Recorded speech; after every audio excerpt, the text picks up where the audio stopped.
3 Lives 3 Worlds, 10 Miles of Peach Blossoms. By Tangqi Gongzi. Translated by Hamster 428. Chapter 13. Yesterday I fell out of consciousness at the wrong time, so I didn't get to see Yahuwah taking the 3 out us away. But it should be an easy task for someone with his capability. Migu has always been smart, thus I'm sure he already took Moi Wan back to Yanhua Cave. But I don't know whether he placed teacher in the same position he has always slept or not. I feel a little worried, so I lift the blanket away, wanting to go check. At the slight movement, my chest wound starts hurting again. I grit my teeth and breathe in deeply. Something tugs on my blanket at the sound of my breath. I startle and open my eyes to look. Right before me are 2 flaming eyes. The owner of those eyes are sitting by my bedside. He changes his sad appearance into a cheerful one. I'm completely stunned. And I have a reason for it. Normally in scripts I've seen in the mortal realm, when a damsel in distress wakes up from her faint, the first person she sees should be the hero. This would be the perfect timing for Yahuwah to appear. Instead, where did this minor character come from? The man looks at me and at length says, "How are you feeling?" My spirit is much better after sleeping. I think I've mostly recovered. I lied, of course. But it's because the man in front of me is a little hard to deal with. If I act like a weakling, he'll try to harm me, if not gravely then at least a little, while I'm injured. That wouldn't be good, now would it be? When Jian went hunting in Zishan, he brought back Bafang and gave him to my 4th brother. Bafang became 4th brother's riding bird and all of us developed friendly relationships. He used to let me ride on him to Shili Tao Hua a few times. But then for some unknown reasons he stopped taking me. After 1,000 years I finally found out the explanation. Basically he likes Fangju. But Fangju only followed me whenever she came to visit, thus he developed a dislike for me. Although his jealousy was totally unreasonable, I didn't care to mind. On the other hand, he was extremely unrelenting. It was as if he couldn't live anymore if he didn't pick a fight with me every day. I even celebrated when he ran away. Although the sunlight isn't harsh, with the window wide open my weak eyes start hurting. Bafang quickly paces over and says, "I'll close the window." I almost jump in shock with this rare display of concern from him. He turns around and smooths out my blanket for me after closing the window. Then he asks if I want anything to drink. Even Migu isn't this thoughtful. I'm actually kind of thirsty, but I'm suspicious of Bafang's actions. When he busies himself with the tea, I suddenly comes to realization. 4th brother? You're 4th brother, aren't you? Are you teasing me by turning into Bafang? You got his looks down perfectly, but you got his personality all wrong. You know, Bafang would never treat me with such gentleness. The tea-pouring silhouette pauses a little. He turns around with an odd expression and says, "This isn't a charade. I'm really Bafang. Master Jian and His Highness have to go to the West Sea for something. I didn't feel like staying at the peach orchard alone, so I came back to steal a look at you." I was stunned into silence before I burst into laughter. "Haha, don't mind what I said then." I sneeze. He goes over to my bed. Qian, when will you stop pretending to be ignorant? You know well that you're the only one I think about in the entire kingdom of King Kaiu. Why do you insist on upsetting me? My head hurts. They say birds are the most loyal animal. It's fine if they don't fall in love, but once they do they never part until they die. Bafang should be in love with my niece and keep his heart that way. Since when did it change to me? He continues, I had no other way but to bury my love because you were engaged to the crown prince of heaven. But he couldn't even protect you properly this time. I also heard he has a mistress in the heaven palace. I've been thinking over this carefully these past few days. With his amorous nature, I can't give you to him without worries. He hasn't finished when the door creaks open. Yehua stands by the door with blanched face. In his hand is still a steaming bowl of medicine. When did dying to repay teacher's kindness turn into a romance of the wind and moon? What a remarkable play this has become. Bafang gives Yehua a glance full of appraisal and doesn't say another word. Yehua places the medicine on the table and sat there as well since Bafang is already standing by my bed. He also doesn't say anything, sitting there coldly. The room momentarily goes hush. Bafang said he hid his feelings because of my betrothal with Yehua. Well, he's quite good with hiding his feelings then, because I couldn't tell a thing for these entire 1000 years. I feel I shouldn't hurt Bafang even though I'll be rejecting him, so I stammer my words, well, I'm betrothed to the heaven family after all. Haha, you and I are fated but not destined. I'm really happy that you love me. But no matter what, we should keep our promises to others. Bafang's eyes light up. If you can be with me, I'll offend the heaven family if I have to. Yehua's awful frown isn't completely without its reasons. I understand as a wife-to-be, it's ridiculous to be talking about romance with another man right in front of him. But Bafang and I are innocent.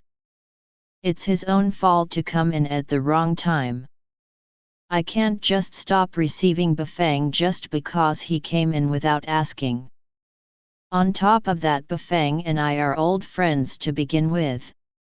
After thinking carefully, I tell Yehua, can you step outside for a moment? He ignores me and lowers his head to stare at the ink-black medicine bowl. Bafang nears me and gently says, you only have to say if you want to be with me or not. I can't believe he's brave enough to do this in front of Yehua. I awkwardly say, you know I care about righteousness and propriety. I wouldn't do a thing to hurt either King Kaihu or the heaven lineage. I'm grateful for your affection, but we're not meant to be. It isn't wise for you to keep me in your heart. You should just erase it all. But I'll never forget your feelings for me now that I finally know about them. I think I spoke rather well. The way I worded my answer helped them both keep their pride. Bafang's expression turns disheartened as he looks at me. He straightens the blanket for me and turns to leave the room. Yehua is still sitting by the table. His face is unclear behind the steam from the medicine bowl. I still remember that I have to go to Yanhua Cave, but it's difficult to do so with Yehua sitting in my room. I contemplate on what excuse I should use to get him to leave. After some time I breathe out faintly and say, can you bring me my medicine? I'm suddenly tired and I want to sleep after drinking it. You can go ahead and attend to your business. He tells me yes and brings the medicine over. I don't know how many herbs are in there, but it's horribly bitter. It must be a good medicine then. Yehua places the empty bowl on the chair nearby, but he doesn't leave. He turns his head and asks, you know, you've always said you're tired whenever you don't want to see me. Are you really tired now? It really is an excuse I often use, but I don't always use it. I just couldn't find a better excuse this time. I was still thinking when he slinks his arms around my waist. I've already turned back into my fox form because of my injuries. How does he know where a fox waist is? His voice is both soft and slow. Qian Qian. I to him. He hugs me tightly without saying a word. Finally, after a long while, he says, "Those words you said were all from your heart. I'm about to pass out now. I said those things to Bafang, it has nothing to do with him. It should be Bafang who asks me if my words are heartfelt." There seems to be a smile blooming on his face, but I'm not sure what thoughts are behind it. These past few days when the little doe and I come to stay at King Kaihu, you always make me tea and play chess with me. Is it because of our betrothal? If the betrothal is with someone else, then he hugs me tighter and sighs. I force myself to laugh and say, I didn't do those things just because we're betrothed. His body stiffens as he raises his head to look at me. His eyes seem to gleam. I feel conscious under his scrutinizing eyes, so I clear my throat a few times and say, "When you were at Fox Cave, you still cooked our meals even though you were busy with your work. I'm forever touched and will never forget any of it. You gave me a peach, I'll give you back a plum. Or if not a plum, then a rose myrtle fruit. It doesn't matter who is betrothed to me. If he doesn't treat me the way you treated me, then I'd never have the patience to drink tea and play chess with him." Suddenly he ruefully sighs and buries his head on my shoulder. "I've never made food for anyone else. I only cook for only you." I use my paw to gently pat his back and say, "Your cooking is amazing. You should use some of your time to cook for your parents and grandfather to show your filialness." He pays little attention to what I say and continues, "I also didn't do any of that because of our betrothal. I didn't come to King Kai because A Li misses you either." I express understanding on my part. "Ah, so going into the kitchen is a hobby of yours? What a useful hobby it is." He still holds me tight and ignores everything I say. "I love you, Qian Qian." The sky falling down couldn't have shocked me more. I used to think my love life is like an ancient tree. Even after 1,000,000 years until eternity it would never bloom. Yet remarkably this ancient tree is now flowering. On top of that, it's not a normal flower, it's a kingly one. Yehua lifts his head to look at me questioningly. "What do you say to that?" I have no idea what to say in my bewilderment, so I breathe in deeply and reply, "Hey, this isn't the time to joke around." He coldly smiles. "I can't find any better time to say this. There doesn't need to be love for a marriage to last. But I still hope there will be genuine affections between the two of us for the rest of our lives. You should be with someone closer to your age. You should let go of your feelings for me before it becomes too deep. When you get to my age, you'll know that love means nothing. I still don't think it's fair for you that we're getting married merely because Tianjun sent down a decree. But don't be too down, I'll find you a few pretty mistresses after we're married." However, he doesn't look the slightest happy as I have thought. He intently looks at me with an aghast face. "These are your true feelings?" I put a serious expression on and say, "Yes, it's more genuine than gold." I thought he wanted to mention the mistress issue and wanted to solicit a promise from me. But as soon as I said those words, his already blanched face became ever paler. I'll still say the same thing until the end of time. We'll just maintain a pure marriage. Honestly, having attachments between spouses isn't necessarily a good thing. What if one day you want to get a mistress? Just because things are good for now doesn't mean it'll stay that way. You need to be farsighted and think about the future.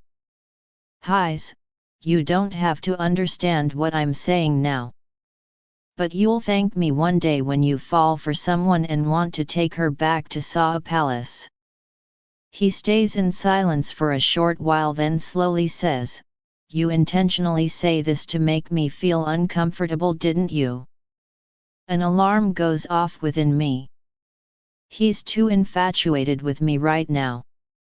It's true that I say them with good intentions, but perhaps it's a little early to say so at this point. I stay quiet and only look at him, not knowing how to comfort him best. It's better to talk about this stuff later. He holds me tightly within his chest and says with a hoarse voice, "I love only you and no one else." He pauses and then whispers something which I can't hear. Highs, he's breaking my heart. What a hopeless lovesick child. Yehua slowly loosens his embrace, but he doesn't go right away. He only lays me down and straightens the four corners of the blanket. I know I'm injured, but I'm not so weak that I can't lie down on my own. But seeing the sad look on his face, I let him care for me as he wishes. After fixing the blanket, he brings the empty medicine bowl to the table and brings back a teacup. He sits by my bed and says, "Ali is slightly frightened, but he's not hurt. I've taken him back to heaven and he should be fine after a few days of rest. I wanted to bring you to heaven too. There's a hot spring at Ling Bao Tiansen's place that's perfect for you." Then he furrows his brows, "But then that damn Bafang stopped me." "But you only have to tell him and I'm sure he won't say anything else. You should rest now. We'll leave for heaven tomorrow morning." I still want to sneak out to Yanhua Cave to take a look at Moi Wan. After debating in my head, I slowly ask, "Don't you have to go over reports today?" "There's nothing urgent today. Now that you remind me, I'll sit here with you a bit longer." The corner of my mouth starts to frown. He's never come up with such an excuse. He politely smiles, "Why, you aren't tired anymore?" I disappointed say through my teeth, "No. Yehua isn't acting like himself today. Ever since he started staying at King Kaiu, half of his time was spent reading reports in the study, even during his most leisure days. His feet never even touched the ground, that was how busy he was. The official Jiajin surely won't let him stay so leisurely for more than one day, even if we've ran into a big problem this time. Those reports should be pouring down from the sky. With yesterday and today's reports stacking up like that, poor Yehua won't be able to sleep tonight. I think it over and decide he's not trying to upset me by sitting here by my bed. He must be wanting to take a little break. So I pretend to be asleep and wait for him to leave before I can turn back into my human form and go to Yanhua Cave. But unlike my calculation, I start to doze off in just half a teacup time. As I drift in and out of my sleep, I dream of a dream. This dream has never visited me for the past many thousand years, but it's finally come today. I dream of Moi Wan. End of chapter 13.